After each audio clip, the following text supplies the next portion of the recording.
I'll turn it over to the fine gentleman in front of me to give their briefing. Thank you, Mr. Mayor, City Council. So every year we try and do a utilities update system for you. Kind of give you an idea of where the utilities are in terms of projects, where they're faring in terms of condition, and how we're doing in revenue and expenditures throughout. So feel free to ask questions throughout. We'll keep it pretty informal. There's a PowerPoint to follow along with. There's a PowerPoint on the screen, I believe, from the guy that knows how to make it work. So kind of the objectives for today, we'll go through each of the three utilities. What's not included in this is streets. Streets is one of our utilities, but there currently is very little funding and no dedicated utility per se for funding streets. So that's a conversation for a different day, but we do intend to have that with you at some point.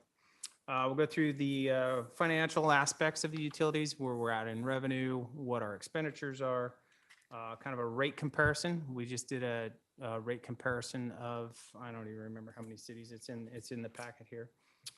And then a proposed rate adjustment for this year was where we're headed with this. So with that, we'll start in on probably the water utility. 2018 is when we completed the new water treatment plant. That was 10 years or so in the planning. And this isn't. Oh, look, there we're getting there. There we go. So now we're kind of focused on replacement of water mains throughout the city. We've got a lot of aging water lines. We've got some undersized water lines. And so we're focused on that along with the demolition of the existing water treatment plant. So those are moving forward. Fun fact real quick here, we've produced, as of February this year, 554 million gallons of water. That's about 20 million gallons over the same time period from the previous year. We're chalking that mostly up to the really dry summer that we had, if you look at the months in comparison. And then we've had quite a few new connections come on with the apartments, single-family housing and such. Next. Again, we'll go back to, we've got multiple large diameter water mains that need replacement. We've got what's called a lot of asbestos cement water mains, some of our bigger and smaller water mains. They have a much lower life cycle than our ductile iron that's currently there. There's a lot that they work, but they're very brittle material, and as the name says, they're asbestos cement. So removal is not an option without a big asbestos removal project. So they end up being left in the ground. And we're focusing on our most high priority ones, those being mainly with the biggest leaks. 7th Street is a good example of that, from Oak to F. I think most of that's stainless steel at this point. Yeah, there's too many repair bans on that water main to count.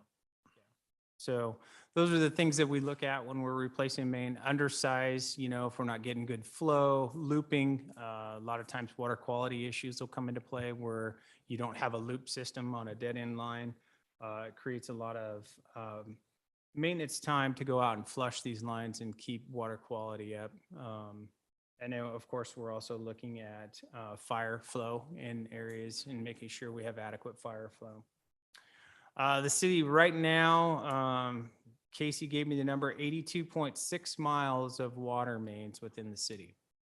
So think about that for a little bit. That's a lot of water mains in the city. It's a big system. It's an expensive system that we need to continue to invest in and maintain so that it doesn't get away from us. And then, of course, each year, our maintenance division, that we're talking about that, they spend a lot of time repairing leaks.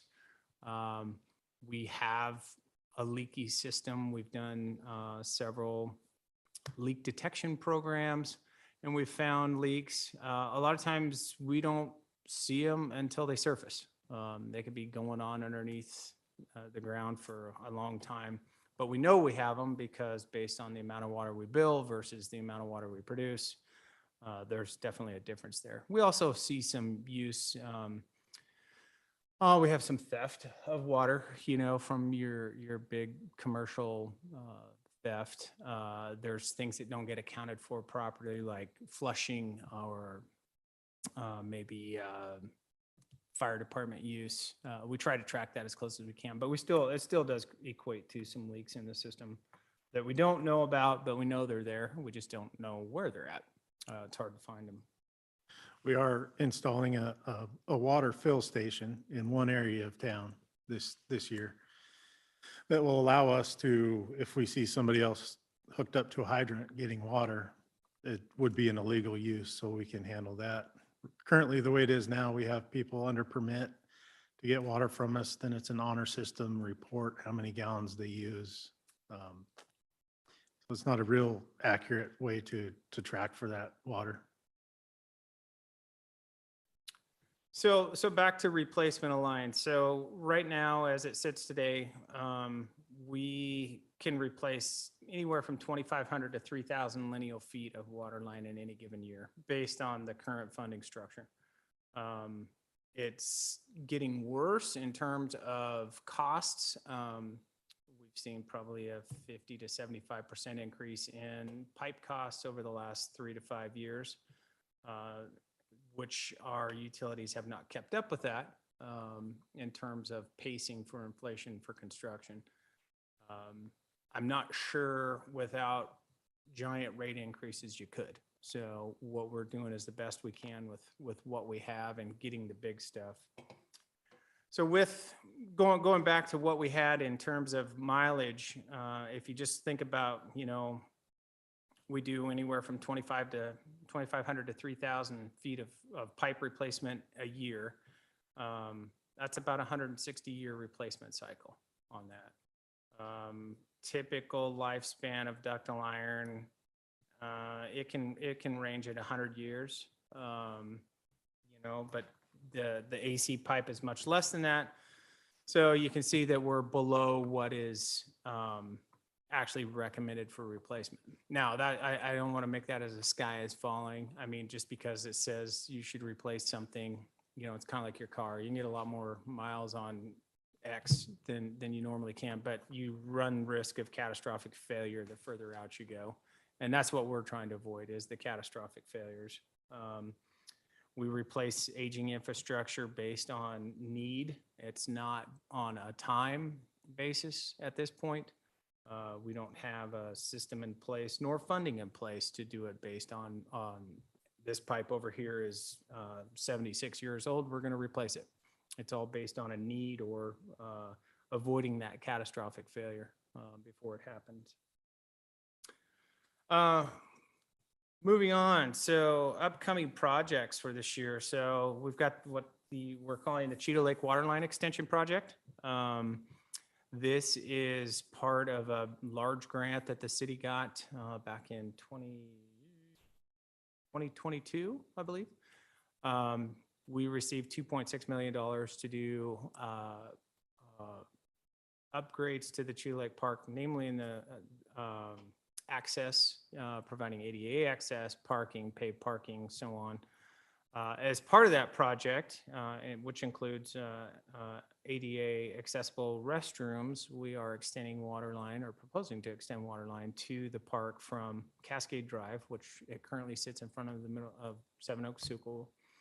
We'll come down Crowfoot, cross the highway, bore the highway, and then bring water line all the way out to the park that way. So that project is actually coming before the council at the next May meeting for approval to advertise to bid.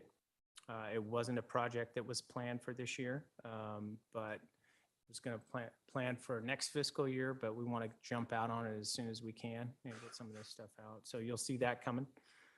7th Street water line replacement. That's from Oak to F Street. So 3 years ago, that project started out as let's replace the water line on 7th Street because we've got so many repairs on it, like Jason was talking about.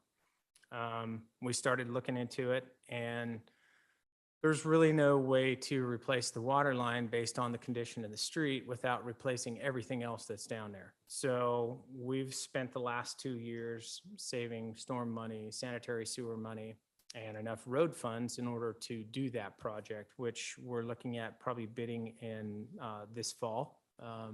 We had intended to do that earlier this year, bid it this spring, but due to supply on ductile iron pipe, which is anywhere from 30 to 50 weeks out. It's getting better now, but back in February, it was about 30 to 50 weeks out, which would have put us right in the middle of winter next year rebuilding the street. And we would like to avoid that if we can. So we've kind of switched gears and moved it out to where we can actually build the street in the dry of next spring. Hopefully, it's dry next spring. Another project we're looking at is the Grant Street water line replacement. This goes back to leaky, aged water lines. That's an old steel water line from Main Street to Fifth Street. Would we have jumped on this? Probably not as quick as we did, but we're going to go down through there and upgrade the street, do some overlay and do some of that work. And any vibrations in that old steel line, we run risk of damaging the water line. So it's a good time to replace that. So you'll see that in next year's budget. Same thing on Sherman Street. And it says Main to Fifth Street on there, but that's actually Main to Second Street on that piece. And we'll look at that next year. Chances are, depending on where everything else comes in, this would push out to 24, 25. One, based on funding, we'll want to make sure that we can fund everything else that's in front of us. And two, based on staff time and what we have available to do all that. On the last slide, I don't know if I didn't hear or you skipped over the Stoltz Hill extension. Oh, I probably skipped over it. So as part of the airport road job, we are going to extend water line from where it sits there at the intersection of Stoltz Hill and Airport Road down to Antioch. We typically do that anytime you go back into a signalized intersection to work. You're dealing with all the power conduits. You would think that working on a signalized intersection would be easy. It's not. You end up having to you can't just close the road. You turn all the signal off, you four-way flag it, it turns into a nightmare. So any chance we get to extend those utilities while we're in there and versus having to come back, we take advantage of that while we're there. Actually going to get that light in? The plan is to get that light in. Everything's hinging on the right of way right now.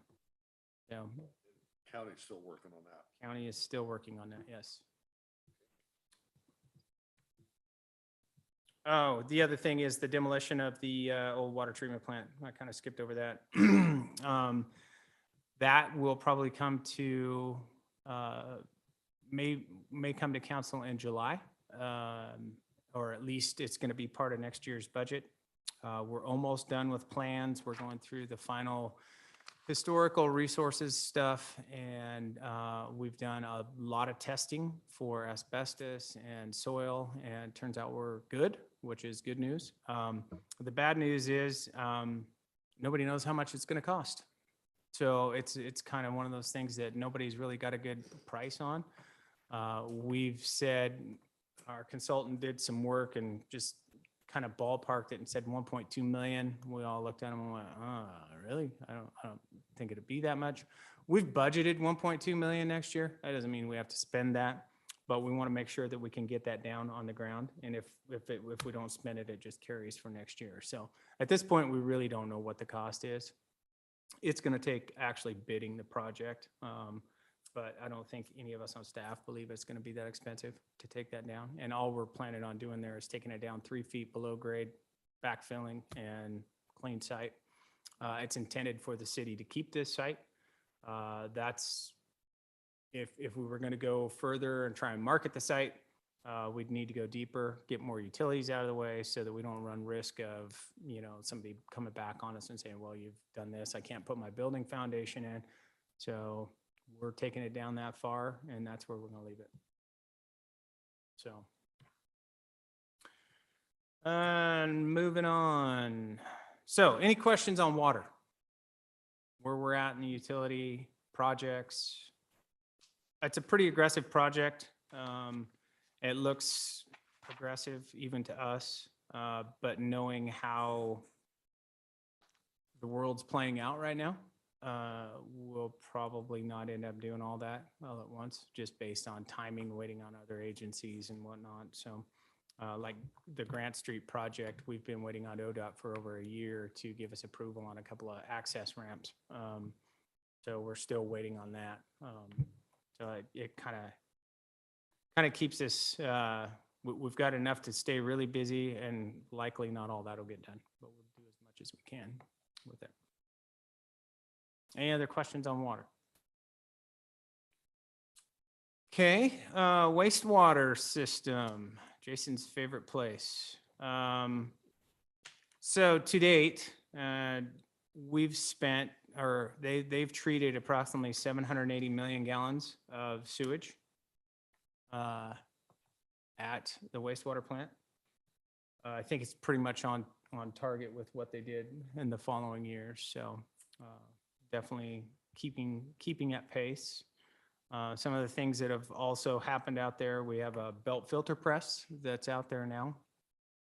We're calling that kind of a interim stopgap for biosolids management until we can get the master plan done and come up with a final plan for biosolids. You want to add anything to that? It gets us through the winter months when we can't haul and apply to our farm fields with our solids. So that's coming really handy. It keeps us from violating our permit. It's working really well. And then the facility plan that we talked about, we've actually got a meeting Friday with our consultant team to go over some more of their findings. But really what it's coming down to is there's a lot of projects on the next 20-year horizon. A lot of those are going to be regulatory driven. Some of it's capacity driven in terms of our headworks is small. I don't even want to venture a guess on costs at this point because we don't know. And until we know exactly what those projects are, how they prioritize out, I would hate to put that out there. We want to see that. And some of it we'll work through those details, and there'll be some meetings once we get closer with the city council to discuss the master plan itself and what that looks like. But just know that that's coming. Hopefully summer, fall of this year. Like you were talking about earlier, I overheard staffing issues. Even our consulting firms are having trouble staffing folks, so things are taking longer than they normally would, and so we're kind of running up against that. The troubling part about the 780 million gallons of sewage that we treat every year, 30% of that is groundwater. So we have such an old collection system that when we have those heavy rains and the water table comes up, we're treating stormwater. So that's something our collections crew is working really hard at, identifying all that and getting a priority list together. Of course, we keep taking giant lists to Ron, telling him that we need to do these projects, and he just keeps throwing stuff at us as we walk out the door, but. We do that a lot.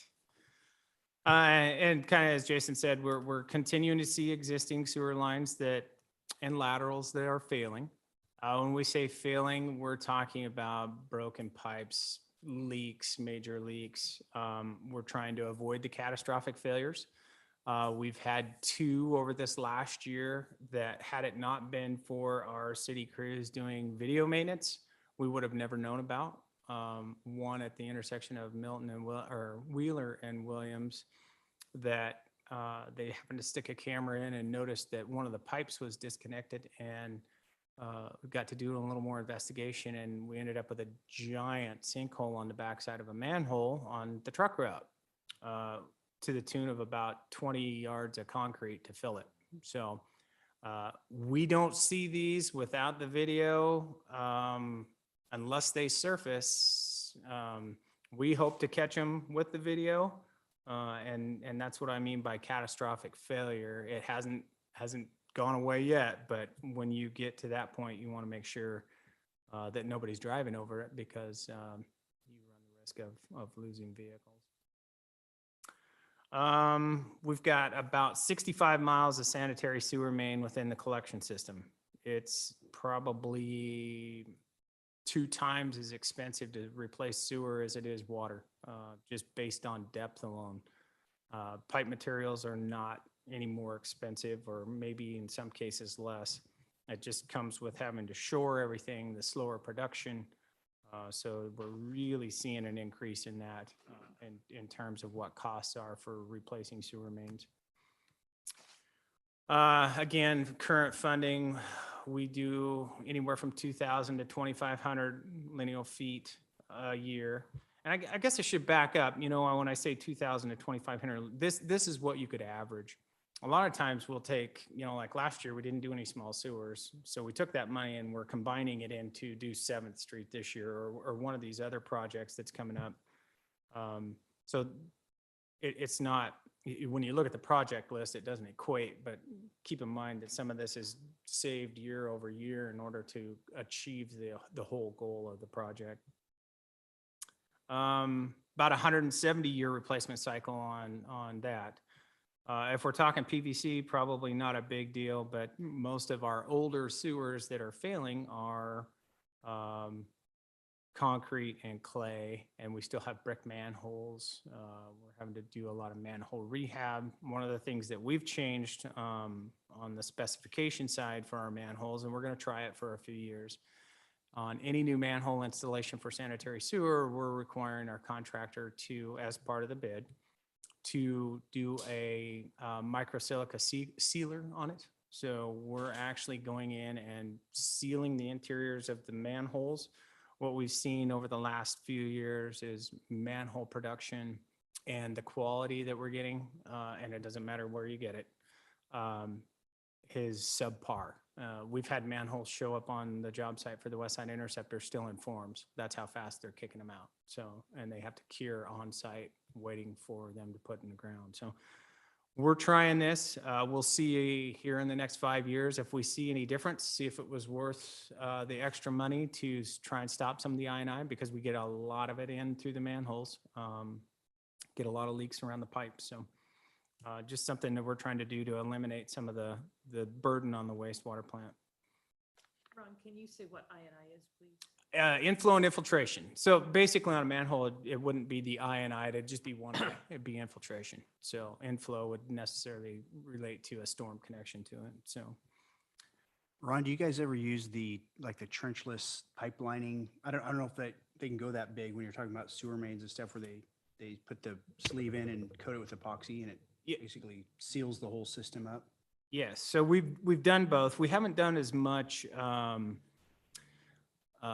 the liner, but we did do a pipe burst project last year. I'm not sold on it. I think a lot of it depends on depth, and as long as you've got good depth, you can maintain grade. We did it over there in the Larkspur neighborhood. Yeah. And I was disappointed with the way it turned out. Nothing that the contractor did. It's just ground conditions, and if you're in poor ground conditions, the head moves a little bit, so you don't get as good a grade as you would hope to get, and that's typical of a pipe burst job.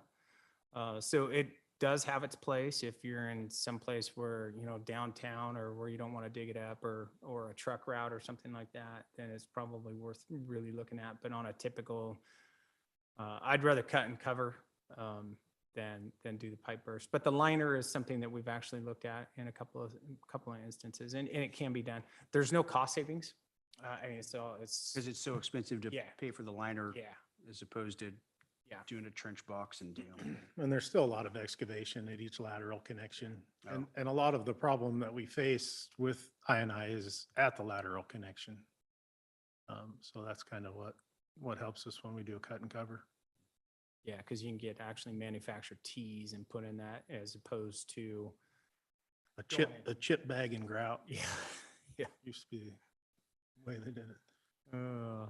So as we said, the aging pipes, they continue to inflow and infiltrate our wastewater treatment plant. And we see that all year long, or all winter long, I guess you should say. You can go out and look at sewer mains in the summer, and you've got just a real low trickle, and you go out this time of year right now, or a month or so ago, and they're screaming. I mean, we're running a lot of water down them. So Summer months, we would treat 1.45 million gallons a day. Right now, I think we're like 6.75 million gallons today. Crazy. And it most of goes that- as Most high of as- that's just coming in from the ground. Yeah, and it goes as high as 19, 20. Take us right to our absolute end. And it's like, as far as the cost of treating wastewater, it's per gallon. It doesn't matter how clean it's come. Like, you could have clean water coming in and it's the same cost to treat it for really sludgy water coming in. Yeah, it is a little different when we get over 14 million gallons because it activates a diversion portion of our permit. Allows us to bypass influent through a storm screen out the solids, treat it with chlorine, dechlor it, and send it straight to the river without going through the aerobic process at all. So, but that's after 14 million gallons. Okay, so current and upcoming projects. Quick update on West Side Interceptor. We're still on Walker Road. Feels like we're making a career out of it, but we're actually ahead of schedule. I'm sure the residents and everybody that lives down there would really like us to get done, but we've got most all of the utilities in. They'll start street excavation here probably within the next 2 to 3 weeks. And then curb gutter sidewalk and get off of there. And then we'll move down to probably 5th Street, depending on time. We want to catch 5th Street south of Vaughn Lane there when Eastland Christian is closed so that we're not impacting traffic as much for kids going to the school there. And then we'll continue on to the east to View Lane and pick up a small portion of South Main down there. So that's still on track. 3rd Street Alley sewer replacement. This is one of those that we've talked about that's failed. We've got a lot of lateral connections that are just busted out. We can take the camera in and you can look up and see rock and you can see dirt. So you know that we're starting to fail. That's the alley between Rose and I'll call it Tangent, but it's not Well, that far. 3rd. Yeah. Comes right back to 3rd. It's a dogleg alley. So that's on the list for next year and budgeted. The Stoltz Hill Sanitary Sewer Extension, again, same concept as the water. We're going to extend the sewer, get our utilities out of the way, out of the intersection. These are pretty small extensions. Get them out of the way so that we don't have to be in there anymore. And then we're not conflicting with the signal, conflicting with the traffic. And really, you only want to impact Airport Road once. You don't want to do it any more than you have to because the traffic control then becomes a good share of what you're paying for the project. And so we're doing that. Again, talked about the wastewater treatment facility plan, hope to have that done. And then 7th Street, as part of that big project, a lot of 7th Street didn't currently have sewer. We're extending sewer where we can and making sure everybody's got laterals down there on 7th Street so that they're not out cutting the new street when we're done with it after we invest that much money into a street. So those are kind of the projects that we have lined up. Any questions on sanitary sewer and where we're headed and any of that? Okay, so I would say, go ahead. if any of y'all haven't, if you haven't been out to the facility, get with Jason and take a tour. It'll blow your mind what they do out there with what they have. And it's a fun tour. Love to have you. Okay, moving on to the storm drainage system. We have about 61.6 miles of main line in our collection system. That doesn't account for laterals to catch basins. And I forgot to put in here the amount of manholes and catch basins we have, but it's astronomical when you start looking at it and the amount of infrastructure that we have invested in storm. It's critical in terms of it gets rid of our stormwater in our streets. It's not as critical if you've got a cracked pipe or, you know, I mean, so what if groundwater infiltrates? We're not as reluctant, or we're a little more reluctant to go out and replace a storm pipe just because we're seeing cracking in it. We might go out and do some repair on it if it gets bad. So we're kind of pushing that as long as we can and babying those things. Unless, of course, we're doing a street project, in which case, when you spend that kind of money on streets, you know, you want to make sure, and the construction equipment, you want to make sure that you get the storm replaced with that as well. We don't have a lot of money in storm to generate mainline replacement. I just did a quick number, about 250,000 a year goes to capital. So, it's a little bit less to replace storm pipe than sanitary sewer pipe. Again, depends on depth and size. So it takes us a while to generate enough revenue in order to do it. That's, again, one of the reasons why the 7th Street project has lagged for a couple of years, just trying to cobble enough money together to do the whole project once instead of piece by piece by piece, because that even is more expensive. Replacement cycle on this, I didn't even calculate it. I knew it was so far out there that it becomes somewhat insurmountable. Again, we just go back and we look at how do we maintain it, keep anything catastrophic from happening, and keep town from flooding. Those are the main goals of the storm system. And they do a lot of cameraing and cleaning of that as well. I don't know. Yeah, they spend a lot of time Yeah. cleaning catch basins and cleaning storm mains, cleaning ditchways. We have a lot of miles of ditchways. I should have put that number in here. Yeah, and we didn't have that in here, but they do spend a lot of summer months mowing ditches and drainage ways. That's a big part of the collection crew that does that. And cleaning out debris that homeowners have put in ditches and then plug up for the flood season to come. We just wrapped up here last year the drainage master plan. It's got a lot of recommended improvements in it. Again, how do you get there? We just keep tackling the ones that we can tackle that are right in front of us, make sure that we're addressing anything that's got potential for catastrophic failure.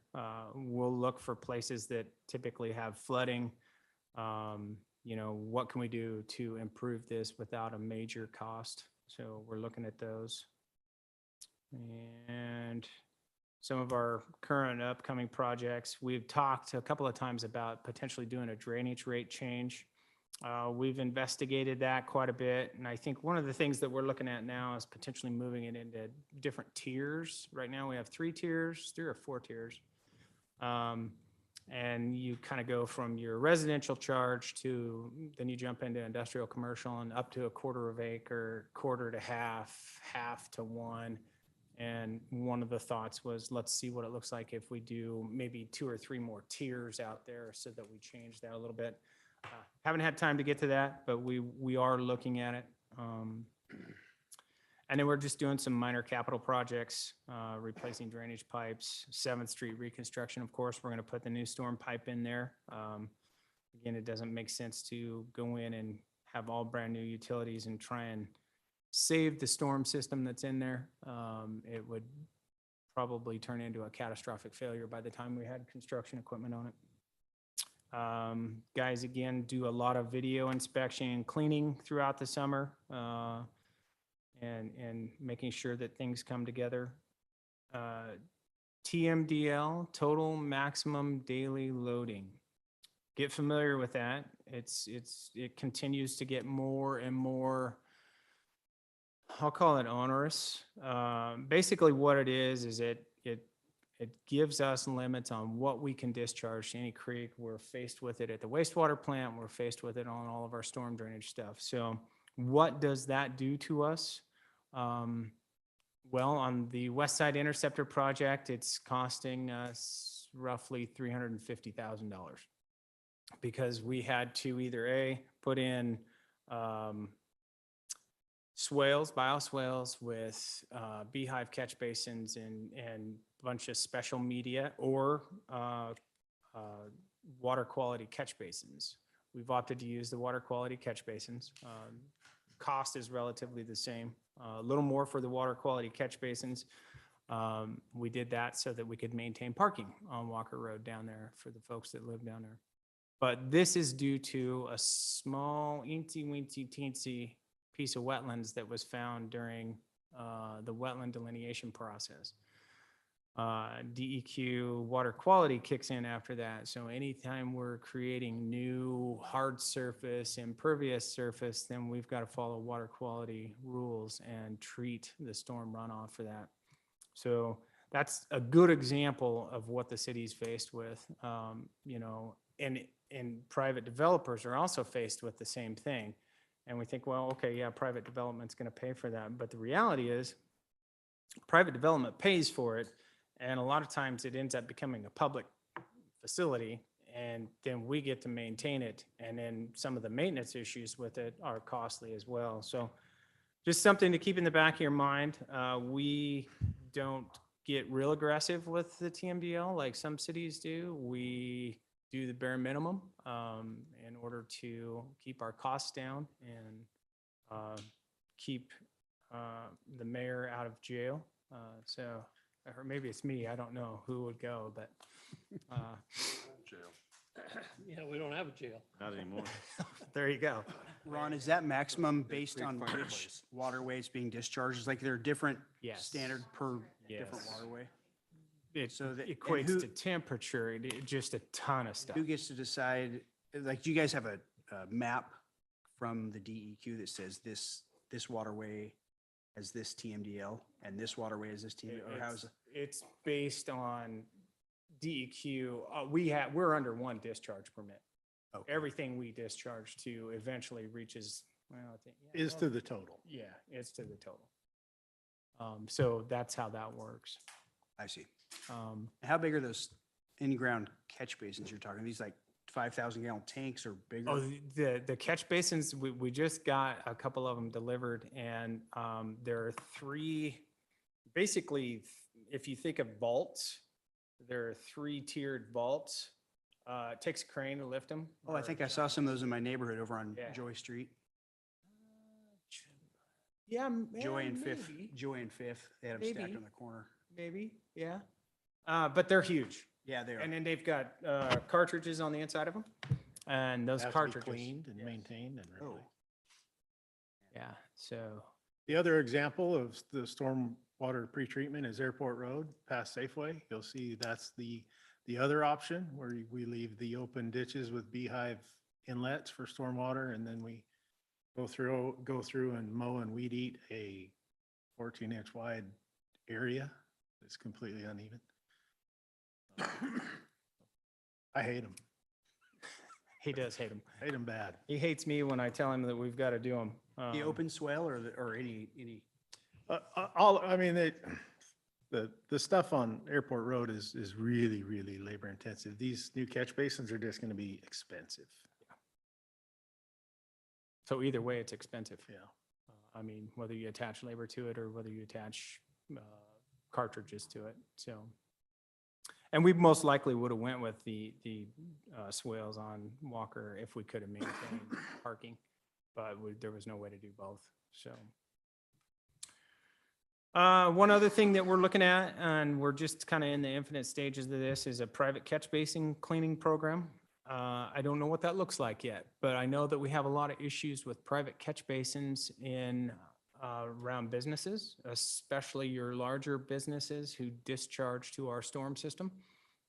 We have a tendency to find a lot of oil sheen, not necessarily from somebody dumping, but more just, you know, your car drips and then it runs off into the catch basin and ends up in our storm system. They're all supposed to have oil water separators, but our guys end up going out and taking a look at them and they're plugged full and it's just running off into our system. So we're trying to look for a way that we can do that. Not necessarily fund that, but come up with a plan that we can, how do we approach these businesses and say, hey, would you guys clean your catch basins 2 times a year? You know, again, it involves staff and then who monitors it and how do we address that? So one of the things we're looking at, you know, trying to get people on board with that would help us in our cleaning program as well. And that's it on drainage. Any questions on kind of where we're at in utilities period? Anything there? I have one, what year did they start, or what era did they start putting in PVC for like sewer drain lines, replacing concrete and whatever else they use, steel? Was that the fifties, 60s, 70s? No, not 60s. It was late 80s, I'm Yeah. guessing, because we started using the smaller stuff in the 90s. They didn't make a lot of the big PVC. Now they make huge PVC. But back even when we started the West Side Interceptor, you couldn't get large diameter PVC. But yeah, so there's a lot of Lot of clay, old stuff. a lot of clay and concrete pipe in the ground. And Orangeburg pipe, which is tar wrapped cardboard. I have a couple questions here. Okay. On the water system, when it first got elected into office here, we approved a chlorine system. Yes. Okay, what's the status on that? We're waiting on delivery. Okay, It's been awarded. We're waiting on delivery and installation. okay. And then the other one, you were talking about an alleyway that had a bunch of sewer lines that were busted. Is that because it's, what's the word I'm looking for? It's not paved? It's just dirt, gravel, or is it paved? It's a gravel alley. Okay, so the ground grit from trucks or No, I think it's just age. just Yeah, age? It's, Okay. it's deep enough. It's a 10 and a 10 half foot- feet, yeah. Yeah, it's a 10-foot, 10 and a half foot deep pipe. It's strictly just age of the pipe that's been up there. Okay. It actually runs underneath a couple of houses that jumps out onto Second Street and out across the library out there. So it's been there a long time. Okay. And then the last question I had was on the infiltration. You said as the water table comes up, do we have areas where that is more prevalent than other areas? Do we have a map that shows, hey, this area, like the downtown area, because it used to be floodplain Yeah. back in the day? Well, yeah, the downtown area is still a combined sewer. So a lot of the storm drainage in the downtown core is tied into the sanitary sewer. So every drop goes to the Okay. plant. But we do, some of the older neighborhoods in town, we find a lot through smoke testing. And we'll smoke test the sewer main and we'll see smoke come out of the gutter downspouts on homeowners' homes because they tie their downspouts, or back in the late 70s is kind of when a lot of that construction happened, into the sanitary sewer lateral. So all of that water goes. Okay. And then your question about groundwater, we've seen places where, well, for instance, last year on the West Side Interceptor, we were 18 feet deep and no groundwater, No groundwater? nothing. Okay. And then we'll go to another portion of town and we're 3 feet deep and you got groundwater. Yeah. So it varies. It's not anything that you can go, we're going to have a lot of groundwater here. I mean, you can kind of guess at it when you get close to creeks and stuff, where you've got low spots, but I know like in the downtown area that there was old wells and they're only down maybe 20 feet. Yeah. And that's, they had pump wells on them. oh So, yeah. Yeah. okay. Okay. Financial, everybody's favorite topic, the financials. At least Nancy says it's her favorite topic. As it should be. Yes, exactly. So this year, looking at, we'll kind of go through what our revenue expense trends are for the year here. Water revenue, we're looking to be about 11% less than what we projected. Primary reason for that is an over projection last year. It's not due to lack of billing or anything like that. It's just basically the projection for last year was missed by about 11%. Wastewater and storm drainage, they look to be on track. We're going to collect at or just a bit above what we had. I suppose another reason that water, I should say, with the wet, you had a really dry summer last year, so we did really a lot of sale in water. Now we get into this year, you can kind of see a trend where we're down a little bit in how much we're producing. Not a lot, but we're down a little bit, and that's due to the conditions outside. Maybe it'll get really hot this weekend and people will use a bunch of water. I don't know.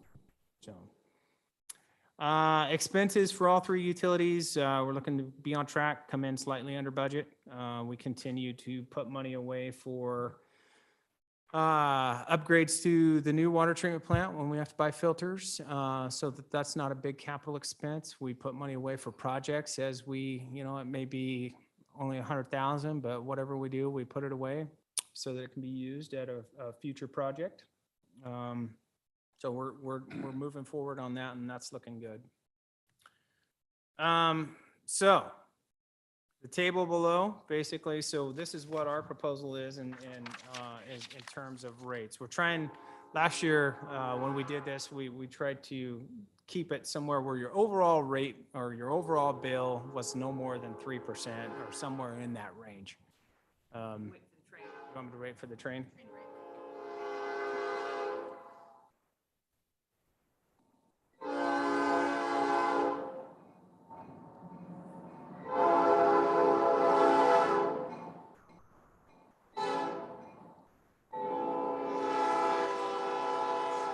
It's his car out here. Well, they made no bonus. They let you Yeah, like that happens. Yeah. It's probably about a mile long. I'll talk loud. So anyway, we kind of came back with the same thing. You can kind of see what we've done in terms of where we propose that 3.19% to go. Couple of reasons water is higher. We got a lot of water projects coming this year. And with the increased costs, I mean, just in pipe and whatnot that we've seen over the last few years, we're 50 to 75% increase on some of our construction cost. And that's huge. We're still not accounting for that. The same thing should be said about your paving. We paid 3 years ago, we paved, it was about $100 a ton, which for asphalt. And we're at about 160 a ton now. So that's a giant jump in what you can do for paving. And of course, all of these projects have paving associated with them, whether it's trench patch or an overlay or something that goes with that. So that was the reason for 5 in there. I should also say that what we're seeing with these percentages and the dollar values, so just doing a dollar value in wastewater, and let's say water, right now we're currently on track for about $5.7 million in fee use, just fee use alone. That doesn't count beginning balances or any penalties or anything like that. That 5% equates to about $267,000. So we're covering increased costs in chemicals at our water treatment plant and our wastewater treatment plant, but not with that fund. Increased electrical costs, increase in staffing costs, not necessarily more staff, but just staffing costs, insurance and things of that nature. So at the end of the day, this really doesn't do much in terms of what it does for your capital programs. It keeps the lights on and operationally, and that's what we're looking at a rate adjustment for, is operational considerations, to keep staff available to maintain the system to treat water, and both water and wastewater. We did 2% in wastewater. We don't have as many wastewater projects this year. That's going to change in the future. I can just about guarantee it. Based on the new master plan, our new MPDS permit that's coming.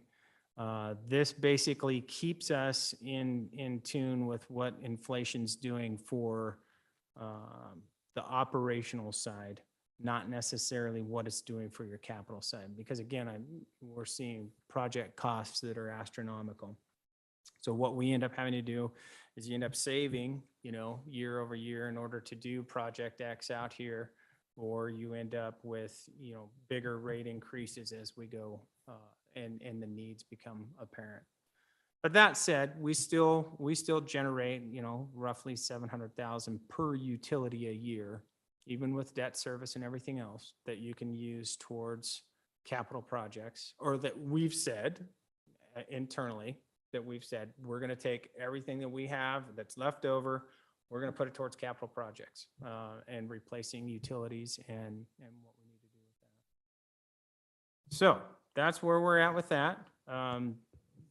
We have also, any questions about the rates? Let's stop. Can at that you for a also speak to what we're expecting to budget for sewer laterals? Because that is something that Yes. has had a lot of discussion about. second. Okay, so we used to program about 150,000 to sewer lateral replacements through that program. Sewer laterals, and I looked at this the other day, and I'm hoping I'm not getting this wrong, but we've jumped about, I want to say almost 50 to 60% increase in cost within 2 years of what it's costing to replace a lateral. And there's various factors. One, we're not getting anybody to bid them anymore. And we throw it out to a big bunch of contractors. Everybody's been so busy, so they're naming their price. So that's one thing. Two, a lot of these contractors are figuring overtime to do it because they don't have the manpower to do it.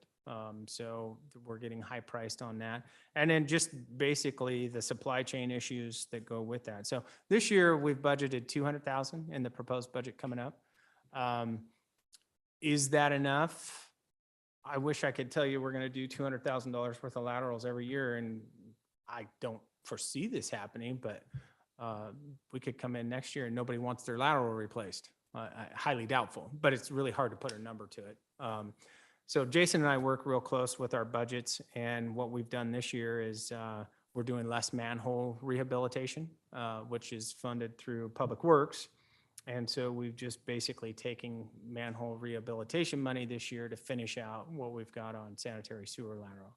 And that's how we're getting through it without really making a huge impact to the ratepayers or anybody else. Does that give you? Thank Okay. you. Anything else on what the proposed increase for utilities? Hold on a second. Okay.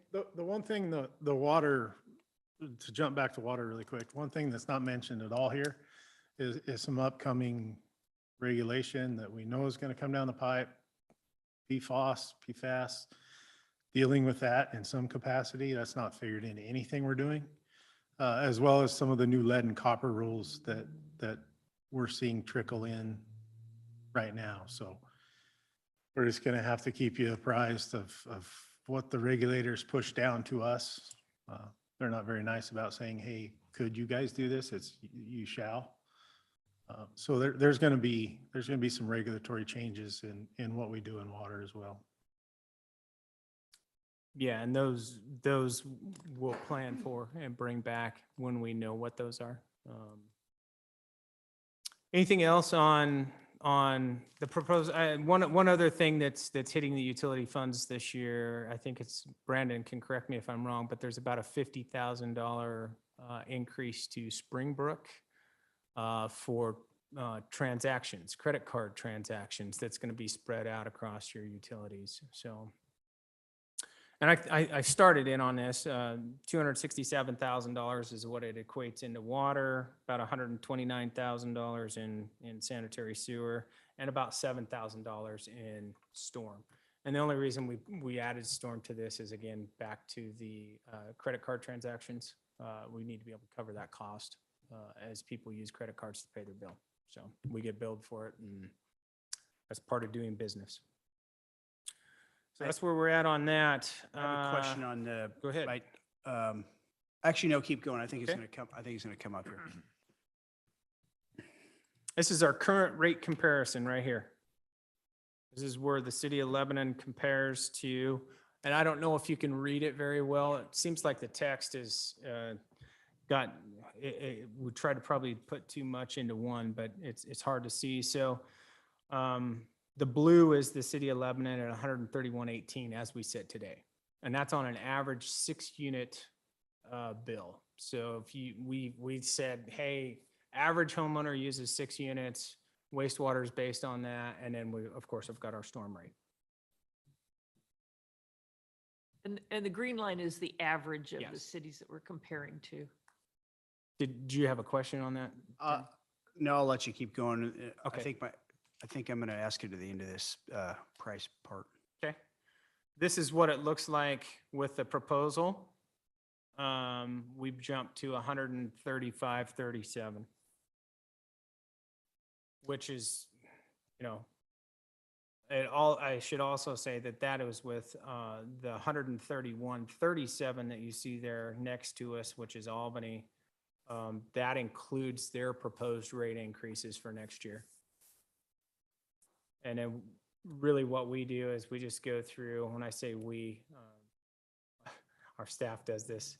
They're a lot faster at it than I am. They go through and check the ordinances for other cities, and basically we do the math to it's not really apples to apples, and you got to bring everything back down to a 6-unit basis. But this is what you get when you do that on a 6-unit basis.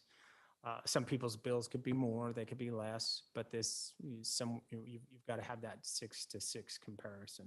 And I would say some of the biggest differences between larger bills and smaller bills has a lot to do with where any given community is in the age of the infrastructure. So the communities with larger bills are either just finished or in the process of putting in place a new water or sewer plant. I was just reading, for example, Ashland, which here is the lowest, is in the process of design on a new, I think, water treatment plant, and their bills will be going up to pay for the debt service on that. So unless they can get grants. As we look at Sweet Home and their new sewage treatment plant, and what we're seeing kind of routinely here are, yeah, we thought that was going to be a $20 million project, and now it's 55 and maybe going to be 60. And there's not anybody out there handing out money. I don't know how many of you might read the Statesman Journal, but there was an article in the last couple of days that Almsville is looking at the potential for $300 monthly bills because they have to build a sewage treatment plant that they have not had to have in the past. And they're trying to get grant money to help because $300 a month is A lot. a lot. And they've not so far been successful at finding someone to help pay that cost. So that's kind of where everyone is going at some point here. I guess my question fits in now. So years ago, before we replaced the water treatment plant, I remember getting the letters saying we're going to, bills would be increased. I think it was 10 or 15% per year for maybe 5 years, or something like that. It was big jumps every year.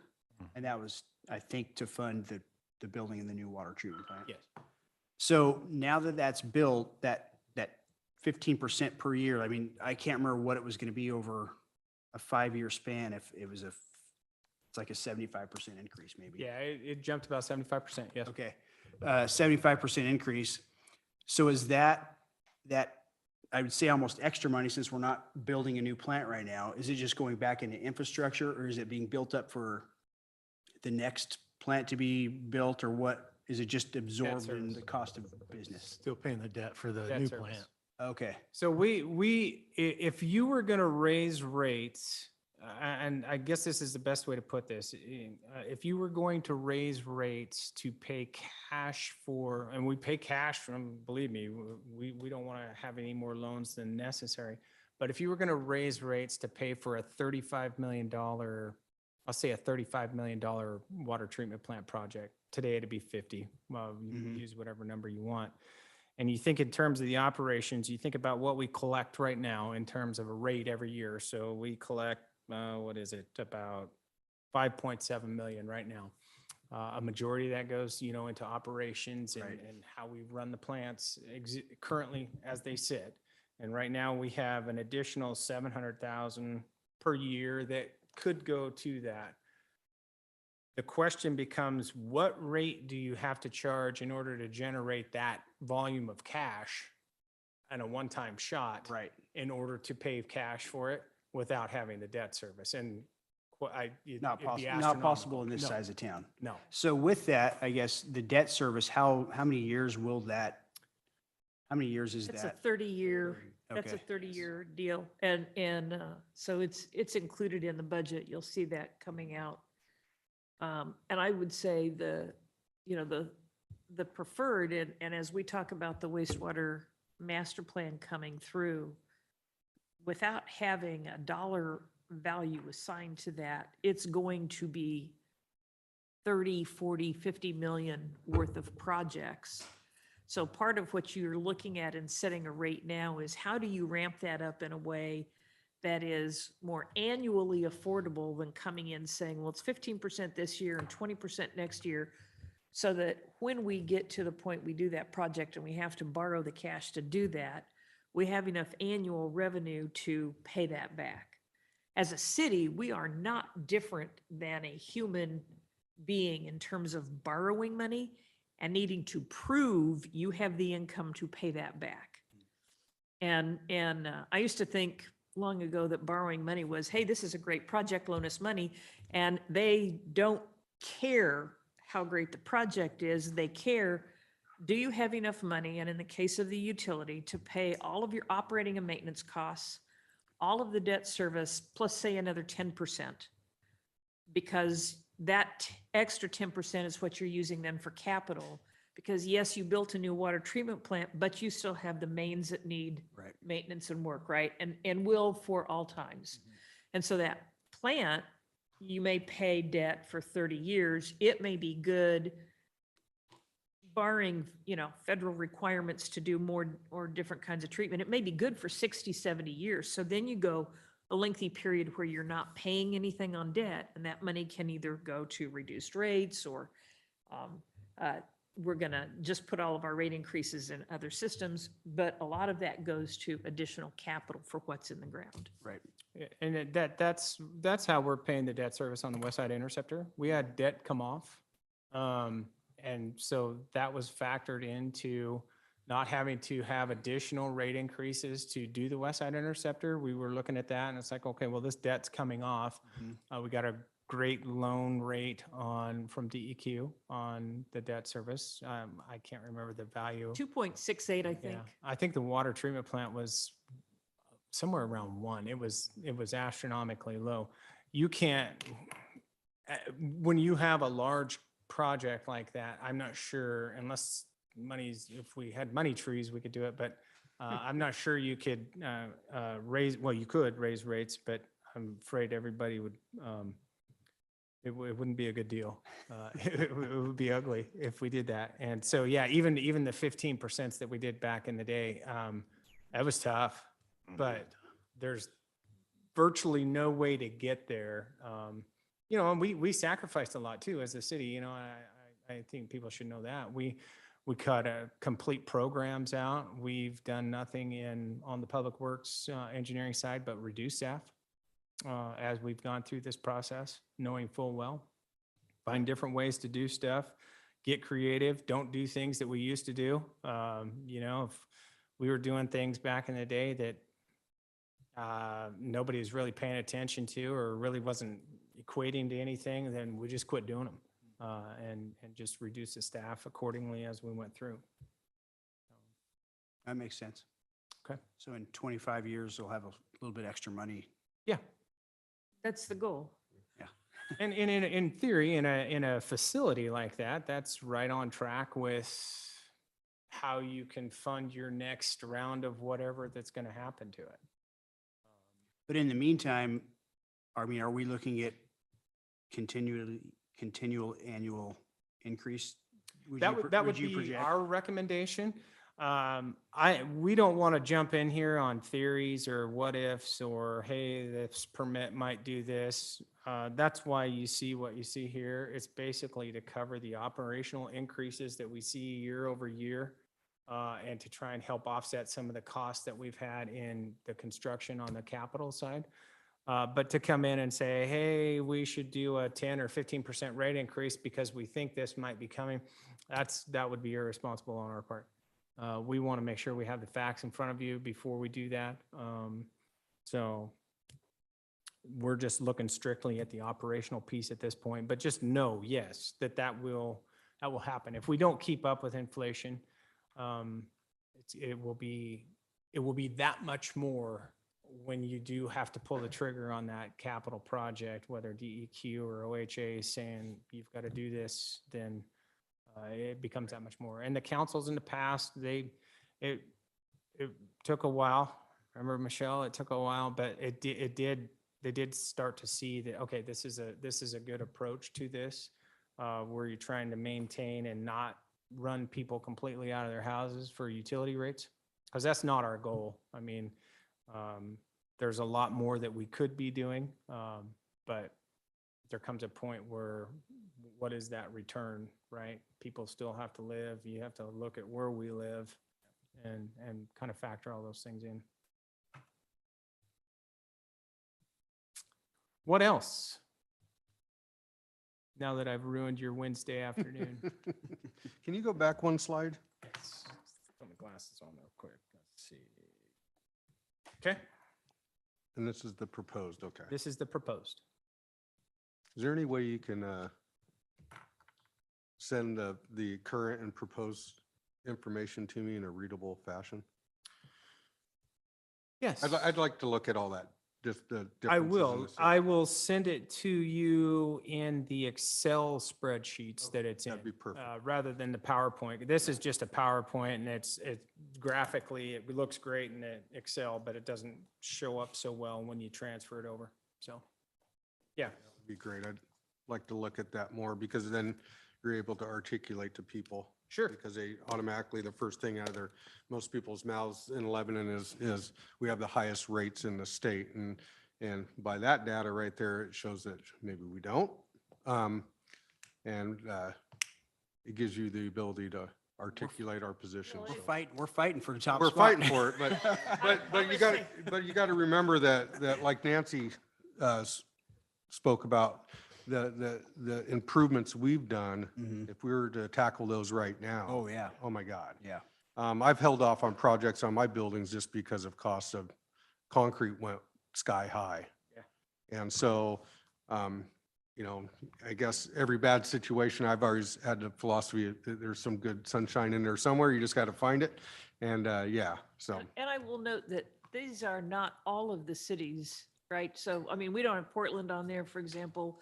What we try to look at are comparable size cities and then neighboring cities, right? I wouldn't put Albany and Corvallis as comparable size, but they are neighboring.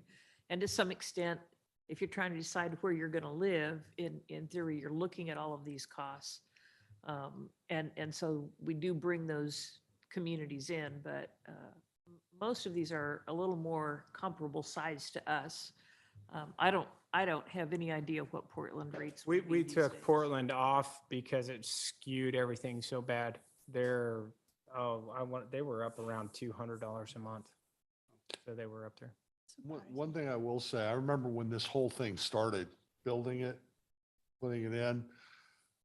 For those who weren't paying attention back then, these guys sat here and told us, we're going to have probably one of the highest rates in the state for a while. And we're going to have some big increases the first 3 or 4 years. But then once we get there, it'll level off with an average they predicted at a level 3% a year. And now we found, and I watch social media just to laugh. But people are screaming bloody murder about the water rates. But when you look at it, yeah, I think the mayor's correct. We need to have a talking point about, wait a minute, guys, you need to take a look at everybody else. And I think it's with inflation, with the issues with supply chains, I think you guys have done a great job in being able to live up to what you said 10 years ago. I don't even remember where I was 10 years ago half the time. But you guys, you planned this out, and I applaud your efforts and your work on this. You've done a good job. I don't like paying my water bill any more than anybody else does, but I like having clean drinking water. Well, I was just going to say, I like having my sewage go away. And I think the number I like to help explain to people that are concerned about the price of their water or sewer, for less than 0.06 cents a gallon, you get clean water at your tap and you never have to see your waste again. Yeah. That's the well, cost. the example of Flint, Michigan is a perfect example of Absolutely. not keeping up on the structure of the city. So, yeah, it might be painful, but it would be a lot more painful now or even in the future Sure. to do some of these improvements. So, Yeah, we did it at the right time, looking back on it. Yep. And the water treatment plant is set to last us for years into the future, tens of a hundred, maybe, no? I'll be It'll, retired it'll be again. a long time is what I'm trying to say. So it was an Yeah, investment we it's- made. It's set for that. Yeah, and when I look at this too, I know that obviously we took on the water treatment plant, but I believe Sweet Home took on a similar project. So yeah, you have higher rates in those communities, but 20 years from now, we won't be having to build a new water treatment plant, so. And the lower will And the lower leapfrog. will, yes, Yeah. absolutely. Yep. Yeah, and some of these cities, Albany, Corvallis, we throw them in there because they are close, but you've got to also think about their rate base, right? So we've got 6,000 change in accounts. They've probably got double that to take, so they could do 3% where we had to do 6% to do something, and same costs, relatively in construction. So Where's Corval? Oh, they're right by Woodburn? I put my Towards the glasses bottom. on again. Like Yeah. So 5 or Corvallis 6 from the has- right. Corvallis has like a 1942 water plant and a 1950s era sewer plant. And the last time I heard, they were working on a water master plan and probably going to have to do a new plant. So I expect their rates to go up. Well, they're gonna be hosed, so to Well, speak. Corvallis also passes a lot of operating levies and stuff for their, so that's not even apples to oranges on No, I that. was say none of these include fees that people have on their utility bills. It's just the 3 utilities. And I got to give kudos, Ron and Jason and their crews work really hard. Things not discussed here, what it takes to operate, to maintain the systems. Ron's crew that's out also working with private developers, putting in public infrastructure and inspecting that work and making sure it's being done correctly.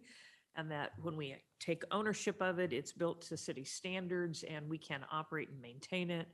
All of that goes into the system.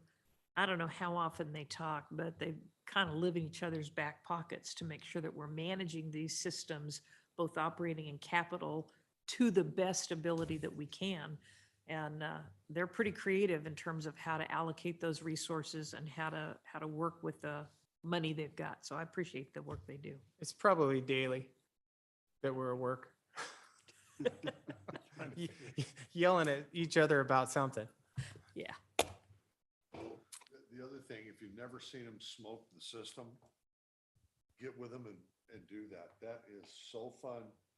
Watch people freak out when they suddenly see smoke come out of their pipes and some of them into the houses. Because of the way things used to be and things that were broken. Yeah, we make sure we hand out notices now because there's some calls to the fire department that were unnecessary in the past. Ahead of time. Yeah. 5 or 6 structure fires. Yeah. Oh, I Gosh. watched them once, and man, they're 3 blocks away, there was smoke coming out. We're going to do a little bit of that this summer over on the west and south end of town and try and see if we can find some Cross connection. big storm connections that are hopefully we can find. When you do it, let me know. I want to come watch again. Will do. And on the next steps here at your regular council meeting in May, there will be a public hearing and give people the opportunity to come in and weigh in. We'll do a public notice for it. And then this would be on a resolution for the council to adopt at that meeting. So just so you know where we're going with it. Okay. If I could have 1 second. No, go ahead. If you all can look at your calendars over the coming like 3 or 4 months and let Kim know if you are not going to be here for council meetings. I think we have potential for being short 2 already in July. Need to make sure that we're going to have quorum. And then also, if you can let her know how important it is to you to participate in the discussion on fluoride. We would, I had said at the last meeting, we probably would look at July, but if it's important to you and you're not going to be here in July, we would look at making sure that we get that fluoride discussion scheduled. It's not time sensitive to get it scheduled at a meeting where, for the counselors, where it's really important to you to be in that discussion and to hear what people say, that we would get it scheduled that way. So if you can just give Kim a heads up, we can go through the calendar and make sure we're all copacetic on our planning there. Thank you. That was all I needed. Okay. Is there any more questions or comments, reminders? All righty, then I will adjourn this work session.